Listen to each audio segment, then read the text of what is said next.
ইফতারির দাওয়াত খেতে এসে বৃষ্টিতে ভিজতে হলো এবং আমার ননাসের নতুন বাড়িটা আমরা দেখলাম।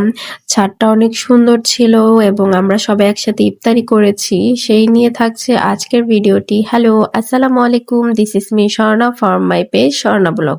সবাই কেমন আছেন? আশা করি সবাই ভালো এবং সুস্থ আছেন। আমার ভয়েস শুনেই বুঝতে পারছেন আমি কতটা অসুস্থ। ঠান্ডায় আমি কথাই বলতে পারি না এবং আমি রোজার মধ্যে খুব কমই ভিডিও দিচ্ছি। কারণ আমি সময়ই পাচ্ছি না। তো আমরা এই তো বের হয়ে গেলাম বাইক নিয়ে, ভাইয়া এবং আমরা সবাই একসাথে বাইক নিয়ে ২ টা বাইক নিয়ে বের হয়েছি। সামি আমাদের সাথে বসেছে এবং অনেক বেশি বাতাস ছিল। তো গরমই ছিল, ওয়েদারটা খুব ভালো ছিল কিন্তু হঠাৎ কিভাবে যেন বৃষ্টি এসেছে আসার সময়।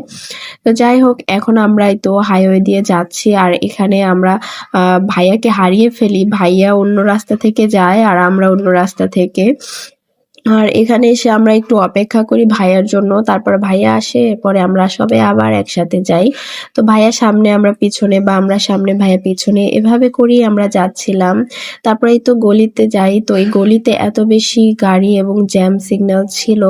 তো অনেক বেশি হ্যাসেল গলির মধ্যে।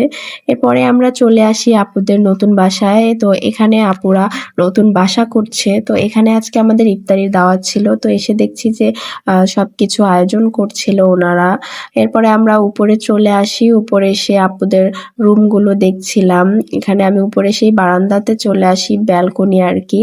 তো এখান থেকে ভিউটাও সুন্দর ছিল আর রুমগুলো দেখছিলাম। এরপরে আমরা সবাই একসাথে মিলে ছাদে যাই। তো ছাদে গিয়ে দেখছিলাম ছাদটাও অনেক বেশি সুন্দর ছিল এবং অনেক বেশি বড়।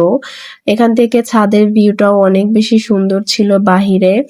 আপনারাও দেখতে পাচ্ছেন কি সুন্দর, তাই না? তো এরপরে আপু একটু ভিডিও করছিল। এরপর আমরা এখানে কিছু সময় থাকি আর এখানে অনেক বাতাস ছিল আর গরমও লাগছিল আমাদের। তো আমরা সবাই ঘুরে ফিরে দেখে নিচে চলে আসি।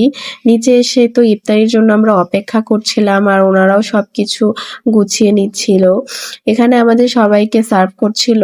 প্রথমে শরবত দিয়েছিল এবং টেবিলগুলো আলাদা ছিল। ছেলেদের ওই পাশে ছিল, মেয়েদের এ পাশে। এবং এখানে বিরিয়ানিগুলো দিচ্ছিল প্লেটে প্লেটে করে সবাইকে সার্ভ করছিল। সাথে খেজুর ছিল এবং ফল ছিল, মালটা, শসা, লেবু এবং বিরিয়ানি আছে, শরবত। তো এগুলো দিয়েছিল। সাথে হচ্ছে ঠান্ডা দিয়েছিল। আর হচ্ছে আমরা মোনাজাত শেষ করে সবাই একসাথে ইফতারি শেষ করে আমার হাজব্যান্ড এবং ননাস নামাজে চলে যায়। তারপরে আমরা তাদের জন্য অপেক্ষা করি। বেশ অনেক সময় এখানে অপেক্ষা করার পরে ননাস এবং আমার হাজব্যান্ড আসে নামাজ শেষ করে। এরপরে আমরা বের হয়ে যাই। আর বের হওয়ার আগে এত বেশি বাতাস ছিল, আমরা তো ভেবেছিলাম রাস্তায় বৃষ্টি হবে। তো আসলেই রাস্তায় বৃষ্টি হয়েছিল। এবার মাঝপথে গিয়ে একদম অনেক বেশি বৃষ্টি হওয়ার কারণে আমরা একটু ব্রেক নিয়ে এখানে দাঁড়াই। তেলের পাম্পের এখানে দাঁড়িয়েছিলাম অনেক সময়, কিন্তু বৃষ্টি কম ছিল না। তারপরে আর ভিডিও করা হয়নি। তো আজকের ভিডিওটি এখানেই শেষ করছি। আল্লাহ হাফেজ।